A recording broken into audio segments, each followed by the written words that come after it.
முருகன் 2 கையில கொடுக்கிறவரோ 4 கையில கொடுக்கிறவரோ 6 கையில கொடுக்கிறவரோ கிடையாது.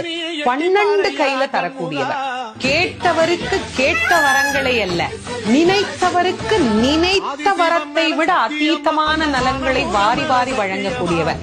அவர் 12 கையில கொடுப்பார், வாங்குறதுக்கு நமக்கு தான் 2 கை பத்தாது. அப்பேற்பட்ட வள்ளலாக விளங்கக்கூடியவர் முருகப்பெருமான்.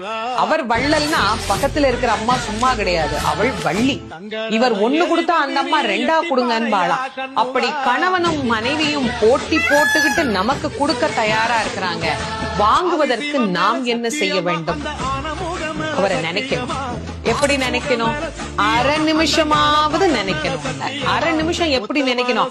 எனக்கு கொடுப்பாரு, எனக்கு கொடுப்பாரு, எனக்கு கொடுப்பாருன்னு நினைக்க கூடாது. முருகப்பெருமானை உள்ளம் உருகி, அந்த உள்ளம் உருகுகிற போதே நமக்கு அப்படியே கண்களில் இருந்து ஆனந்த கண்ணீர் அப்படியே பெருகும். அந்த கண்ணீர்